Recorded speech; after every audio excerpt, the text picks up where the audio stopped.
ನಮಸ್ಕಾರ ಎಲ್ರಿಗೂ, ನಾನು ನಿಮ್ಮ ಭೂಮಿಕಾ ದೇಶಪಾಂಡೆ. ಭೂಮಿಕಾಸ್ ಫಿಟ್ ಲೈಫ್ ಚಾನಲ್ಗೆ ಸ್ವಾಗತ. ಇವತ್ತು ನಾವು ಮಾತಾಡ್ತಾ ಇದ್ದೀವಿ ಥೈರಾಯ್ಡ್ ಬಗ್ಗೆ. 4 ಬಾಡಿ ಟೈಪ್ಸ್ ಬಗ್ಗೆ ಪ್ರೀವಿಯಸ್ ಎಪಿಸೋಡ್ಸ್ನಲ್ಲಿ ಹೇಳಿದ್ದೆ. ಅದರಲ್ಲಿ ಒಂದು ಬಾಡಿ ಟೈಪ್ ಬಂದು ಥೈರಾಯ್ಡ್. ಸೊ ಥೈರಾಯ್ಡ್ ಅಂತ ಬಂದಾಗ ನಮ್ಮ ಬಾಡಿನಲ್ಲಿ fat all over the body ಅಂತ ಹೇಳ್ತೀವಿ. ಥೈರಾಯ್ಡ್ ಬಂದು ನೆಕ್ ಇಲ್ಲೇನಿದೆ ಇಲ್ಲಿ ಪ್ಲೇಸ್ ಆಗಿರುತ್ತೆ. 2.5 inches ವೈಡಲ್ಲಿರುತ್ತೆ. ನಮ್ಮ ದೇಹದಲ್ಲಿ ಮೆಟಬಾಲಿಸಮ್ ಅಂದರೆ ಜೀರ್ಣಕ್ರಿಯೆಯನ್ನು ನೋಡ್ಕೊಳ್ಳುವಂತಹ ಗ್ಲ್ಯಾಂಡ್ ನಮ್ಮ ಈ ಥೈರಾಯ್ಡ್. ಸೊ ಥೈರಾಯ್ಡ್ ಇಶ್ಯೂಸ್ ಇದ್ದರೆ ಅಥವಾ ಥೈರಾಯ್ಡ್ ಅಕ್ಕಪಕ್ಕ ಫ್ಯಾಟ್ ಸ್ಟೋರೇಜ್ ಜಾಸ್ತಿ ಆಗ್ತಾ ಇದ್ರೆ, ಥೈರಾಯ್ಡ್ ಗ್ಲ್ಯಾಂಡ್ಸ್ ಕರೆಕ್ಟಾಗಿ ವರ್ಕ್ ಮಾಡ್ತಾ ಇಲ್ಲ ಅಥವಾ ಹಾರ್ಮೋನ್ಸ್ ಕರೆಕ್ಟಾಗಿ ರಿಲೀಸ್ ಆಗ್ತಾ ಇಲ್ಲ ಅಂತ ಹೇಳಿದ್ರೆ ವೆಯ್ಟ್ ಕೂಡ ಇನ್ಕ್ರೀಸ್ ಆಗುತ್ತೆ. ಸೊ ಥೈರಾಯ್ಡಿಂದ ವೆಯ್ಟ್ ಹೆಂಗೆ ಇನ್ಕ್ರೀಸ್ ಆಗ್ತಾ ಇದೆ, ದಪ್ಪ ಆಗ್ತಿರೋದಕ್ಕೆ ಏನು ಸೊಲ್ಯೂಷನ್ ಅನ್ನೋದನ್ನು ಕೂಡ ಇಲ್ಲಿ ಹೇಳ್ತೀನಿ. ಹಾಗೆ ಥೈರಾಯ್ಡನ್ನ ಹೇಗೆ ಹೀಲ್ ಮಾಡ್ಬೋದು ಅಂದರೆ ಕಂಪ್ಲೀಟಾಗಿ ಹೇಗೆ ಥೈರಾಯ್ಡನ್ನು ರಿವರ್ಸ್ ಮಾಡ್ಬೋದು ಅನ್ನೋದ್ರ ಬಗ್ಗೆ ಕೂಡ ನಾನು ಮಾತಾಡ್ತೇನೆ. ಸೊ ಥೈರಾಯ್ಡ್ ಅಂತ ಬಂದರೆ ಮೊದಲನೇ ಎಪಿಸೋಡಲ್ಲಿ ಹೇಳಿದ ಹಾಗೆ ಬಾಡಿ ವೆಯ್ಟ್ ಬಂದು ಫುಲ್ ಬಾಡಿ ವೆಯ್ಟ್ ಈಕ್ವಲ್ ಆಗಿ ಇನ್ಕ್ರೀಸ್ ಆಗುತ್ತೆ. Face, neck, hips, thighs, shoulder ಅಂದರೆ ಕೆಲವೊಂದೊಂದು ಲಿವರ್ ಫ್ಯಾಟು ಅಥವಾ PCOD, ಓವರೀಸ್ ಫ್ಯಾಟ್ ಈ ಥರ ಎಲ್ಲ ಇದ್ದಾಗ ಬೇರೆ ಬೇರೆ ಟೈಪ್ನಲ್ಲಿ ಬಾಡಿ ಇನ್ಕ್ರೀಸ್ ಆದರೆ, ಥೈರಾಯ್ಡ್ ಇದ್ದಾಗ ಪೂರಾ ಬಾಡಿನಲ್ಲಿ ವೆಯ್ಟ್ ಇನ್ಕ್ರೀಸ್ ಆಗುತ್ತೆ. ಸೊ ಆಗಲೇ ಹೇಳ್ದಂಗೆ ಥೈರಾಯ್ಡ್ ನಮ್ಮ ಪೂರಾ ದೇಹದಲ್ಲಿ ಜೀರ್ಣಕ್ರಿಯೆ ಮೆಟಬಾಲಿಸಮ್ನ ಕಂಟ್ರೋಲ್ ಮಾಡುವಂತಹ ಗ್ಲ್ಯಾಂಡ್. ಥೈರಾಯ್ಡಲ್ಲಿ ಏನಾದರೂ ಪ್ರಾಬ್ಲಮ್ ಇದ್ರೆ ಅಂದರೆ ಥೈರಾಯ್ಡ್ ಗ್ಲ್ಯಾಂಡ್ಸ್ನಲ್ಲಿ ಏನಾದರೂ ಪ್ರಾಬ್ಲಮ್ ಇದ್ರೆ ಅಥವಾ ನಿಮಗೆ ಥೈರಾಯ್ಡ್ ಇಶ್ಯೂನೇ ಇದ್ರೆ, ಹೈಪೋಥೈರಾಯ್ಡಿಸಮ್, ಹೈಪರ್ ಥೈರಾಯ್ಡಿಸಮ್ ಅಂತ ಹೇಳ್ತೀವಿ, ಈ ಥರ ಇಶ್ಯೂಸ್ ಇದ್ರೆ 100 ಎನ್ಸೈಮ್ಸ್ ಅಂದರೆ 100 ಎನ್ಸೈಮ್ಸ್ ಏನಿರುತ್ತೆ ಆ್ಯಕ್ಚುಲಿ ಇದು ಬ್ಲಾಕ್ ಆಗಿಬಿಡುತ್ತೆ. ಸೆಲ್ಸ್, ನಮ್ಮ ಸೆಲ್ಸ್ನಲ್ಲಿ ಏನು ಎನ್ಸೈಮ್ಸ್ ಕ್ರಿಯೇಟ್ ಆಗ್ತಿತ್ತು ಅದು ಆಲ್ಮೋಸ್ಟ್ 100 ಎನ್ಸೈಮ್ಸ್ ಬ್ಲಾಕ್ ಆಗುತ್ತೆ. ಸೊ ಈ ಥರ ಬ್ಲಾಕ್ ಆದಾಗ ಪ್ರೋಟೀನ್ ಬಾಡಿಗೆ ಅಬ್ಸಾರ್ಪ್ಷನ್ ಆಗೋದು ಬಹಳ ಕಮ್ಮಿ ಆಗುತ್ತೆ. ಅದಕ್ಕೆ ಥೈರಾಯ್ಡ್ ಇದ್ದಾಗ ಸುಮಾರು ಜನ ಹೇಳ್ತಾರೆ ಎಷ್ಟೇ ಇಂಟೇಕ್ ಪ್ರೋಟೀನ್ ತೊಗೊಂಡ್ರು ಮೈಗೆ ಅದು ಹತ್ತಾ ಇಲ್ಲ ಅಂತ ಹೇಳಿ. ಇದು ಬಿಕಾಸ್ ಈ ಎನ್ಸೈಮ್ಸ್ ಬ್ಲಾಕ್ ಆಗೋದ್ರಿಂದ. ಸೊ ಥೈರಾಯ್ಡ್ ಅಂತ ಬಂದರೆ ಬಾಡಿನಲ್ಲಿ ಅಯೋಡಿನ್ ಲೆವೆಲ್ ಕಮ್ಮಿ ಆಗಿರುತ್ತೆ. ಅಂದರೆ ಡಿಫಿಷಿಯನ್ಸಿ ಇದ್ದಾಗಲೂ ಕೂಡ ನಿಮಗೆ ಥೈರಾಯ್ಡ್ ಬರುವಂತಹ ಚಾನ್ಸಸ್ ಜಾಸ್ತಿ ಇರುತ್ತೆ. ಸೊ ಬೇಸಿಕಲಿ ಥೈರಾಯ್ಡ್ ವರ್ಕ್ ಆಗೋದು T4, T3 ಅಂತ ಹೇಳ್ತೀವಿ. ಅದೆಲ್ಲ ಮಾಲಿಕ್ಯೂಲ್ಸ್ ಅಂದರೆ ನಂಬರ್ ಆಫ್ ಅಯೋಡಿನ್ ಮಾಲಿಕ್ಯೂಲ್ಸ್. ನಮ್ಮ ಹಾರ್ಮೋನ್ಸ್ನಲ್ಲಿ, ಥೈರಾಯ್ಡ್ ಹಾರ್ಮೋನ್ಸ್ನಲ್ಲಿ ಇರುವಂತಹ ಅಯೋಡಿನ್ ನಂಬರ್ಸ್ಗೆ ಎಷ್ಟು ಕೊಟ್ಟಿರ್ತಾರೆ, T4, T3, T1 ಅಂತ ಹೇಳಿ. ಸೊ ಲಿವರ್ನಲ್ಲಿ T4 ಇಂದ T3ಗೆ ಕನ್ವರ್ಷನ್ ಆಗೋದು. T1, T3, T4 ಆಗಲೇ ಹೇಳ್ದಂಗೆ ನಂಬರ್ ಆಫ್ ಅಯೋಡಿನ್ ಮಾಲಿಕ್ಯೂಲ್ಸ್ ಈ ಹಾರ್ಮೋನ್ಸಲ್ಲಿ ಪ್ರೆಸೆಂಟ್ ಇರೋದು. T4 ಅನ್ನೋದು ಆ್ಯಕ್ಚುಲಿ ಇನ್ಆಕ್ಟಿವ್, ಅದು ಕರೆಕ್ಟಾಗಿ ಅಂದರೆ ಕೆಲಸನೇ ಮಾಡಲ್ಲ. ಅದು T4 ಯಾವಾಗ ಕೆಲಸ ಮಾಡುತ್ತೆ ಅಂತ ಹೇಳಿದ್ರೆ ಲಿವರ್ನಲ್ಲಿ ಕೆಲವೊಂದು ಎನ್ಸೈಮ್ಸ್ ರಿಲೀಸ್ ಆಗುತ್ತೆ. T4 ಲಿವರಿಗೆ ಬಂದಾಗ ಅಲ್ಲಿರೋ ಎನ್ಸೈಮ್ಸ್ ಅದನ್ನು T3ಗೆ ಕನ್ವರ್ಟ್ ಮಾಡುತ್ತೆ. ಸೊ ಬೇಸಿಕಲಿ ಏನಾಗುತ್ತೆ ಅಂದರೆ ಲಿವರ್ನಲ್ಲಿ ಈ ಎನ್ಸೈಮ್ಸ್ ಏನಿದೆ ಅಯೋಡಿನ್ ಮಾಲಿಕ್ಯೂಲ್ಸ್ ಅದೇನು ಸುತ್ತಕೊಂಡಿರುತ್ತೆ ಅದನ್ನು ಸ್ಟ್ರಿಪ್ ಆಫ್ ಅಂದರೆ ರಿಮೂವ್ ಮಾಡಿದಾಗ ಅದು T3 ಮಾಲಿಕ್ಯೂಲ್ಸ್ ಏನಿದೆ ಆಕ್ಟಿವೇಟ್ ಹಾರ್ಮೋನ್ ಆಗಿ ಕನ್ವರ್ಟ್ ಆಗುತ್ತೆ. ಸೊ 80% ಆಫ್ ನಮ್ದೇನು ಥೈರಾಯ್ಡ್ ಫಂಕ್ಷನ್ ಆಗುತ್ತೆ ಬೇಸಿಕಲಿ ಅದಾಗೋದು ಲಿವರ್. 80% ಥೈರಾಯ್ಡ್ ಗ್ಲ್ಯಾಂಡ್ ಅಷ್ಟೇ, ಬಟ್ ಇದ್ರ ಫಂಕ್ಷನಿಂಗ್ ಜಾಸ್ತಿ ಆಗೋದು ನಮ್ಮ ಲಿವರ್ನಲ್ಲಿ. ಸೊ ವಿತೌಟ್ ಲಿವರ್ ಅಥವಾ ಲಿವರಲ್ಲಿ ಕೆಲವರು ಪ್ರಾಬ್ಲಮ್ ಇದ್ರೆ ಬೇಸಿಕಲಿ ಹೆಂಗೆ ಅಂದರೆ ಥೈರಾಯ್ಡ್ ಅಂತ ಬಂದಾಗ ನಾವು ಜಾಸ್ತಿ ಕಾನ್ಸಂಟ್ರೇಷನ್ ಡಾಕ್ಟರ್ ಹತ್ರ ಹೋದರೆ ಟೆಸ್ಟ್ ಮಾಡ್ತಾರೆ. ಕ್ಲಿನಿಕಲಿ ಟೆಸ್ಟ್ ಮಾಡಿದಾಗ ಬ್ಲಡ್ ಟೆಸ್ಟ್ನಲ್ಲಿ ರಿಪೋರ್ಟ್ನಲ್ಲಿ ಥೈರಾಯ್ಡ್ ಇದೆ ಅಂತ ಬಂದರೆ ಅವರು ಥೈರಾಯ್ಡ್ ಗ್ಲ್ಯಾಂಡ್ಸಿಗೆ ಮೆಡಿಸಿನ್ಸ್ ಕೊಡೋಕೆ ಶುರು ಮಾಡ್ತಾರೆ ಈ ಹಾರ್ಮೋನ್ಸ್ನ ಬ್ಯಾಲೆನ್ಸ್ ಮಾಡೋದಕ್ಕೆ, ಥೈರಾಯ್ಡ್ ಗ್ಲ್ಯಾಂಡ್ಸಲ್ಲಿ ರಿಲೀಸ್ ಆಗುವಂಥ ಹಾರ್ಮೋನ್ಸ್ನ ಬ್ಯಾಲೆನ್ಸ್ ಮಾಡೋಕ್ಕೆ. ಬಟ್ ಬೇಸಿಕಲಿ ಒಂದೊಂದ್ಸಲ ಲಿವರ್ನಲ್ಲಿ ಪ್ರಾಬ್ಲಮ್ ಇದ್ರೆ, ಲಿವರ್ ಕರೆಕ್ಟಾಗಿ ಫಂಕ್ಷನ್ ಮಾಡ್ತಿಲ್ಲ ಅಂದರೆ, ಲಿವರ್ ಡ್ಯಾಮೇಜ್ ಇದ್ರೂ ಕೂಡ ಥೈರಾಯ್ಡ್ ಬರುವಂತಹ ಚಾನ್ಸಸ್ ಇರುತ್ತೆ. ಬಿಕಾಸ್ ಆಗಲೇ ಹೇಳ್ದಂಗೆ 80% ನಿಮ್ಮ ಥೈರಾಯ್ಡ್ ಗ್ಲ್ಯಾಂಡ್ಸ್ ಫಂಕ್ಷನ್ ಆಗೋದು ಲಿವರಿಂದ. ಸೊ ಲಿವರ್ ಡ್ಯಾಮೇಜ್ ಆದರೆ ಥೈರಾಯ್ಡ್ ಬರುತ್ತೆ. And then constipation. ಬಿಕಾಸ್ ಆಗಲೇ ಹೇಳ್ದಂಗೆ ಒಂದಕ್ಕೊಂದು ನಮ್ಮ ದೇಹದಲ್ಲಿ ಪ್ರತಿಯೊಂದು ಆರ್ಗನ್ಸ್ ಕೂಡ ಇಂಟರ್ಲಿಂಕ್ಡ್. ಕಾನ್ಸ್ಟಿಪೇಷನ್ ಅಂತ ಆದಾಗಲೂ ಕೂಡ ನಮ್ಮ ಸಪೋರ್ಟ್ ಮಾಡಲ್ಲ, ಲಿವರ್ಗೆ ಬಾಡಿ ಸಪೋರ್ಟ್ ಮಾಡಲ್ಲ, ಆಗ ಕೂಡ ಥೈರಾಯ್ಡ್ ಬರುವಂತಹ ಚಾನ್ಸಸ್ ಇರುತ್ತೆ. ಇನ್ಆಕ್ಟಿವ್ ಗಾಲ್ ಬ್ಲಾಡರ್ ಅಥವಾ ಗಾಲ್ ಬ್ಲಾಡರ್ ಇಲ್ಲದೆ ಇರೋದು ಅಂತ ಹೇಳಿ ಅಂದರೆ ಮೂತ್ರಕೋಶ ಅಂತ ಗಾಲ್ ಬ್ಲಾಡರ್ ಅಂತ ಹೇಳಿದ್ರೆ. ಸೊ ಕಂಪ್ಲೀಟ್ಲಿ ದೇಹದಲ್ಲಿ ಏನು ತಿಂತೀವಿ ಎಷ್ಟು ಬೇಕೋ ಅಷ್ಟು ದೇಹಕ್ಕೆ ಇಟ್ಕೊಂಡು ಬೇಡದೇ ಇರೋವಂತಹ, ನಾರ್ಮಲ್ ಆಗಿ ಹೇಳಬೇಕಂದ್ರೆ ಕಸಾನ ಹೊರಗಡೆ ಹಾಕೋದು ನಮ್ಮ ಮೂತ್ರಕೋಶ, ಗಾಲ್ ಬ್ಲಾಡರ್. ಸೊ ಇದು ಕೂಡ ಪ್ರಾಪರಾಗಿ ಫಂಕ್ಷನಿಂಗ್ ಮಾಡ್ತಾ ಇಲ್ಲ ಅಂತ ಹೇಳಿದ್ರೆ ಥೈರಾಯ್ಡ್ ಬರೋ ಚಾನ್ಸಸ್ ಇರುತ್ತೆ. ಇಲ್ಲಿ ಥೈರಾಯ್ಡ್ ಹಾರ್ಮೋನ್ಸ್ ಕನ್ವರ್ಷನ್ ಪ್ರಾಬ್ಲಮ್ ಆಗುತ್ತೆ. ಬೈಲ್ ಜ್ಯೂಸ್, ಪಿತ್ತರಸ ಅಂತ ಹೇಳ್ತೀವಿ. ಸೊ ಇದು ಅಡನಲ್ ಸ್ಟ್ರೆಸ್ ಇಂದ, ಅಂದ್ರೆ ನಮ್ಮ ಅಡನಲ್ ಗ್ಲ್ಯಾಂಡ್ಸ್ ಏನಿದೆ ಇಲ್ಲಿಂದ ರಿಲೀಸ್ ಆಗುವಂತಹ ಸ್ಟ್ರೆಸ್ ಇಂದ ಒಂದೊಂದ್ಸಲ ಬೈಲ್ ಜ್ಯೂಸ್ ಕರೆಕ್ಟ್ ಆಗಿ ಬಾಡಿನಲ್ಲಿ ರಿಲೀಸ್ ಆಗಲ್ಲ. ಅಥವಾ ಬೇರೆ ಏನೋ ರೀಸನ್ಸ್ ಇರ್ಬೋದು, ಎನ್ವಿರಾನ್ಮೆಂಟಲ್ ಫ್ಯಾಕ್ಟರ್ಸ್ ಇರ್ಬೋದು, ಅಥವಾ ಒಳಗಡೆ ಹೆಲ್ತ್ ಇಶ್ಯೂಸ್ ಜೊತೆಗೆ ಲಿವರ್ ಪ್ರಾಬ್ಲಮ್ ಅಥವಾ ಬ್ಲಾಡರ್ ಪ್ರಾಬ್ಲಮ್ ಇದ್ರೂ ಕೂಡ ಕರೆಕ್ಟ್ ಆಗಿ ಬೈಲ್ ಜ್ಯೂಸ್ ರಿಲೀಸ್ ಆಗಲ್ಲ. ಅವಾಗ ಕೂಡ ನಿಮಗೆ ಥೈರಾಯ್ಡ್ ಬರುವಂತಹ ಚಾನ್ಸಸ್ ಇರುತ್ತೆ. ಬಿಕಾಸ್ ಅಯೋಡಿನ್ ಕಾನ್ಸಂಟ್ರೇಟ್ ಕರೆಕ್ಟ್ ಆಗಿ ನಮ್ಮ ಬಾಡಿನಲ್ಲಿ ಆಗಲ್ಲ. ಬೈಲ್ ಜ್ಯೂಸ್ ರಿಲೀಸ್ ಆಗಲಿಲ್ಲ ಅಂತ ಹೇಳಿದ್ರೆ ಅಯೋಡಿನ್ ಪ್ರೊಡಕ್ಷನ್ ಅಥವಾ ಕನ್ಸಂಪ್ಷನ್ ಅಥವಾ ಬಾಡಿಗೆ ಅದನ್ನ ಅಡ್ಜಸ್ಟ್ ಮಾಡ್ಕೊಳ್ಳೋದು ಕಷ್ಟ ಆಗುತ್ತೆ. ಅವಾಗ ಕೂಡ ನಿಮಗೆ ಥೈರಾಯ್ಡ್ ಬರುವಂತಹ ಚಾನ್ಸಸ್ ಇರುತ್ತೆ. ಸೊ ಗುಡ್ ಲಿವರ್ ಇಲ್ಲ ಅಂದ್ರೆ ಬೈಲ್ ಜ್ಯೂಸ್ ರಿಲೀಸ್ ಆಗಲ್ಲ, ಆಗ ಕೂಡ ನಿಮ್ಗೆ ಥೈರಾಯ್ಡ್ ಬರುತ್ತೆ. ಒಂದಕ್ಕೊಂದು ಇಂಟರ್ಲಿಂಕ್ಡ್, ಆಗಿಂದ ಹೇಳ್ತಾ ಇದ್ದೀನಿ, ಒಂದಕ್ಕೊಂದು ಇಂಟರ್ಲಿಂಕ್ಡ್ ಇರುತ್ತೆ ಇಲ್ಲೆಲ್ಲಾನು. ಅಯೋಡಿನ್ ಡಿಫಿಷಿಯನ್ಸಿ ಇದ್ರೂ ಕೂಡ ನಿಮ್ಗೆ ಥೈರಾಯ್ಡ್ ಪ್ರಾಬ್ಲಮ್ ಆಗುತ್ತೆ. ಈಸ್ಟ್ರೋಜನ್ ಇದು ಹೆಣ್ಮಕ್ಳಲ್ಲಿ ಸ್ಪೈಕ್ ಆಗುತ್ತೆ. ಕೆಲವರಿಗೆ ಪ್ರೆಗ್ನೆನ್ಸಿನಲ್ಲಿ ಥೈರಾಯ್ಡ್ ಬಂತು ಅಂತಾರೆ, ಅಥವಾ ಪ್ರೆಗ್ನೆನ್ಸಿ ಆದ್ಮೇಲೆ ನಂಗೆ ಥೈರಾಯ್ಡ್ ಬಂತು ಅಂತ ಹೇಳ್ತಾರೆ. ಇದು ಬಿಕಾಸ್ ಪ್ರೆಗ್ನೆನ್ಸಿ ಅಂತ ಬಂದಾಗ ಈಸ್ಟ್ರೋಜನ್ ಲೆವೆಲ್ ಬಾಡಿನಲ್ಲಿ ಹೈ ಆಗುತ್ತೆ. ಹಿಂಗೆ ಹೈ ಆದಾಗ ಥೈರಾಯ್ಡ್ ಬರುವಂತಹ ಚಾನ್ಸಸ್ ಜಾಸ್ತಿ. ಪೀರಿಯಡ್ ಕ್ರಾಮ್ಸ್ ಅಥವಾ PCOD ಇಶ್ಯೂಸು, ಪೀರಿಯಡ್ಸ್ ರೆಗ್ಯುಲರ್ ಆಗದೆ ಇರೋದು, ಇಲ್ಲೂ ಕೂಡ ಈಸ್ಟ್ರೋಜನ್ ಯಾವಾಗಲೂ ಹೈಯಲ್ಲಿರುತ್ತೆ.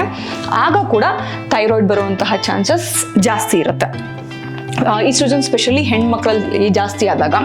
ಸೊ ಹೈ ಈಸ್ಟ್ರೋಜನ್ ಏನ್ ಮಾಡುತ್ತೆ ಅಂತ ಹೇಳಿದ್ರೆ, ಹೈ ಈಸ್ಟ್ರೋಜನ್ ಥೈರಾಯ್ಡ್ ಗ್ಲ್ಯಾಂಡ್ಸ್ ಅನ್ನ ಬ್ಲಾಕ್ ಮಾಡಿಬಿಡುತ್ತೆ. ಬಿಕಾಸ್ ಅಲ್ಲಿರುವಂತಹ ರೆಸೆಪ್ಟರ್ಸ್, ಅಂದ್ರೆ ಅಯೋಡಿನ್ ನ ತಗೊಳ್ಳುವಂತಹ ರೆಸೆಪ್ಟರ್ಸ್ ಅಂದ್ರೆ ಸೆಲ್ ಅಥವಾ ಟಿಶ್ಯೂ, ಅದನ್ನ ಕಂಪ್ಲೀಟ್ ಬ್ಲಾಕ್ ಮಾಡುತ್ತೆ. ಅವಾಗ ಥೈರಾಯ್ಡ್ ಪ್ರಾಬ್ಲಮ್ ಆಗೋ ಚಾನ್ಸಸ್ ಕೂಡ ಜಾಸ್ತಿ ಇರುತ್ತೆ.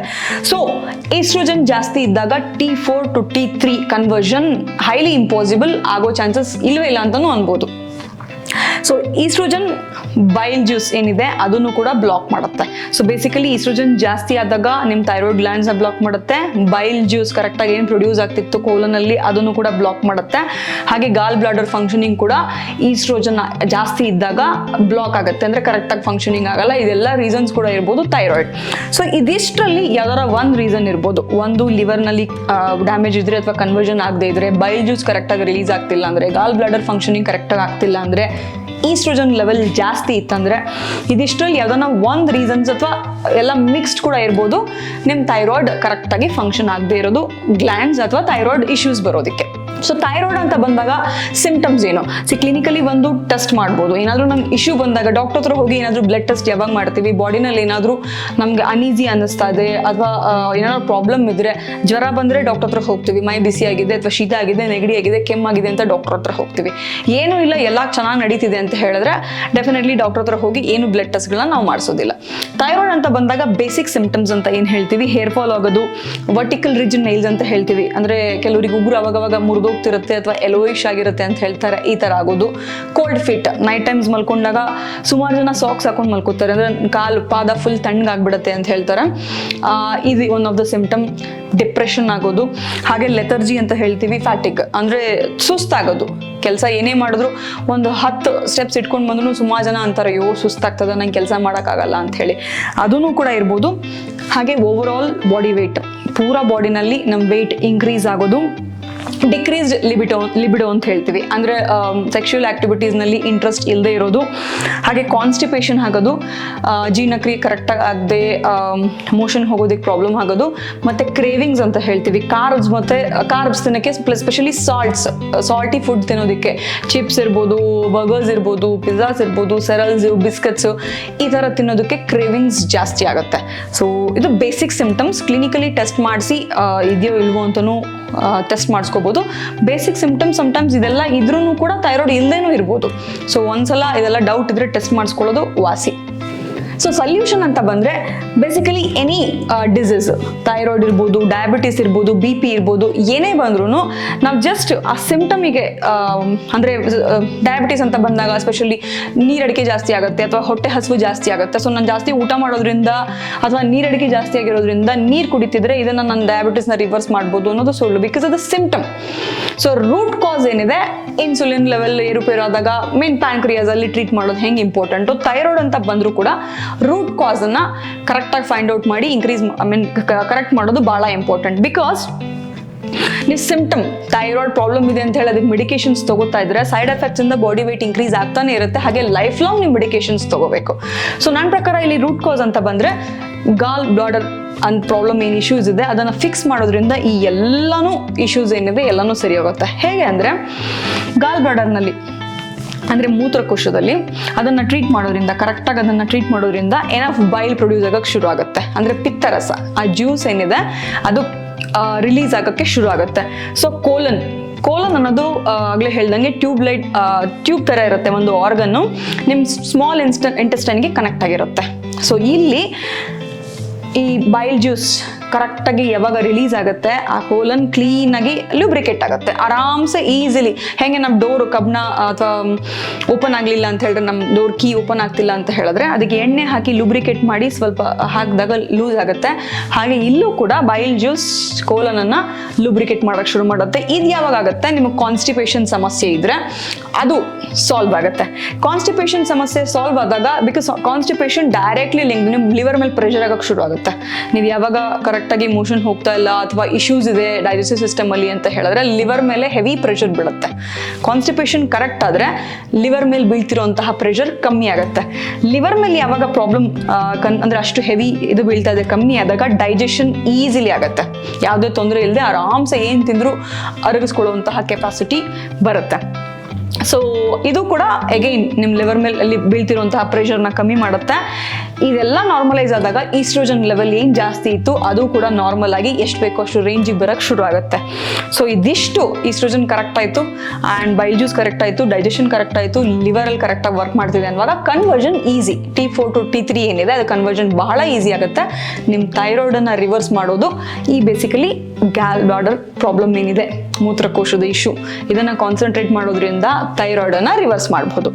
ಸೊ ಬೇಸಿಕಲಿ ಫುಡ್ ಅಂತ ಹೇಳ್ತೀವಿ. ಈ ಟೈಮಲ್ಲಿ ಕೆಲವೊಂದು ಫುಡ್ಡನ್ನು ತಿಂದೇ ಇರೋದು ಅಥವಾ ಕೆಲವು ಫುಡ್ಡನ್ನು ತಗೊಳ್ಳೋದು ಅಂತ ಹೇಳಿದ್ರೆ ಲೋ ಕ್ಯಾಲೋರಿ, ಕಮ್ಮಿ ಕ್ಯಾಲೋರಿ ಇರುವಂತಹ ಫುಡ್ಡನ್ನು ತಗೋಬೇಕು.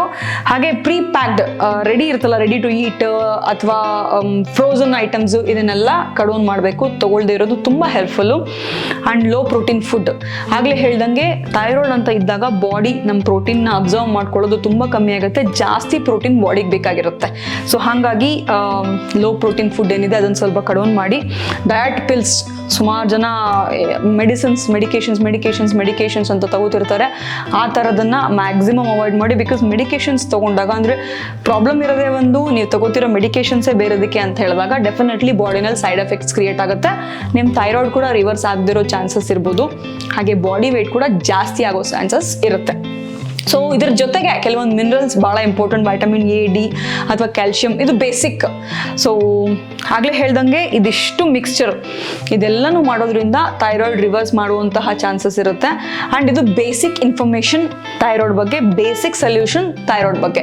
ಕಂಪ್ಲೀಟಾಗಿ ಇದಕ್ಕೆ ಟ್ರೀಟ್ಮೆಂಟ್ ಬೇಕು ಅಥವಾ ನನ್ನಿಂದ ಕೋಚಿಂಗ್ ಬೇಕು ಅಂತ ಹೇಳಿದ್ರೆ ಕೆಳಗೆ ಡಿಸ್ಪ್ಲೇ ಆಗ್ತಿರೋ ನಂಬರ್ಗೆ ವಾಟ್ಸಪ್ ಮಾಡಿ. ಹಾಗೆ ಇನ್ಸ್ಟಾಗ್ರಾಮ್ ID ಏನು ಮೆನ್ಷನ್ ಆಗ್ತಿದೆ ಅಲ್ಲೂ ಕೂಡ ಮೆಸೇಜ್ ಮಾಡ್ಬೋದು. ವಾಟ್ಸಪ್ ಮೆಸೇಜಸ್ ಅಷ್ಟೇ, ಕಾಲ್ಸ್ ಅಲೌಡ್ ಇರೋದಿಲ್ಲ. ಹಾಗೆ ಡೈರೆಕ್ಟ್ ಮೆಸೇಜಸ್ ಕೂಡ ಅಲೌಡ್ ಇರೋದಿಲ್ಲ. ವಾಟ್ಸಪ್ ಮಾಡಿ, ಇನ್ಸ್ಟಾಗ್ರಾಮಲ್ಲಿ ಮೆಸೇಜ್ ಮಾಡಿ. ಸೊ ನನ್ನ ಪರ್ಸನಲ್ ಟ್ರೈನಿಂಗ್ ಬೇಕು ಅಂತ ಹೇಳಿದ್ರೆ. ಈ ವಿಡಿಯೋ ನಿಮ್ಗೆ ಇಷ್ಟ ಆಗಿದ್ರೆ ನಿಮ್ಮ ಫ್ಯಾಮಿಲಿ, ಫ್ರೆಂಡ್ಸು ಎಲ್ರಿಗೂ ಶೇರ್ ಮಾಡಿ. ಚಾನಲ್ನ ಸಬ್ಸ್ಕ್ರೈಬ್ ಮಾಡಿಸೋದನ್ನು ಮರಿಬೇಡಿ. ಡೆಫಿನೆಟ್ಲಿ ಹೆಲ್ತ್ ಇಸ್ ವೆಲ್ತ್ ಅಂತ ಹೇಳ್ತೀವಿ. ಸೊ ನೀವು ಹೆಲ್ತಿ ಆಗ್ತಾ ಎಷ್ಟು ಬೇಕಾದ್ರೆ ಅಷ್ಟು ದುಡಿಬೋದು ಅನ್ನೋದು ಒಂದು ತಂತ್ರ ಅಷ್ಟೇ. ಆವಾಗಿದ್ದಂತಹ ನಮ್ಮಂದರೆ ಆರೋಗ್ಯವೇ ಭಾಗ್ಯ ಅಂತ ಏನು ಹೇಳ್ತೀವಿ, ಇದರಲ್ಲಿದ್ದಂತಹ ಸೂತ್ರ ಇದು. ಸೊ ನೀವಷ್ಟೇ ಅಲ್ಲ, ನಿಮ್ಮ ಅಕ್ಕಪಕ್ಕ ಇರೋರು ಕೂಡ ಹೆಲ್ದಿ ಆಗೋದಕ್ಕೆ ಸಪೋರ್ಟ್ ಮಾಡಿ. ಹಾಗೆ ಕಮೆಂಟ್ ಮಾಡೋದನ್ನು ಮರಿಬೇಡಿ. ನೆಕ್ಸ್ಟ್ ಎಪಿಸೋಡ್ನಲ್ಲಿ ಯಾವುದ್ರ ಬಗ್ಗೆ ಮಾತಾಡಬೇಕು ಅನ್ನೋದ್ರ ಬಗ್ಗೆ ಕೆಳಗಡೆ ಕಮೆಂಟ್ ಅಲ್ಲಿ ಸೆಕ್ಷನ್ ಬಾಕ್ಸ್ನಲ್ಲಿ ಹಾಕಿರಿ. ಅದ್ರ ಬಗ್ಗೆ ವಿಡಿಯೋ ಮಾಡೋದಕ್ಕೆ ನಾನು ಟ್ರೈ ಮಾಡ್ತೀನಿ. ಮತ್ತೆ ಸಿಗ್ತೀನಿ ನೆಕ್ಸ್ಟ್ ವಿಡಿಯೋದೊಂದಿಗೆ. ನಮಸ್ಕಾರ.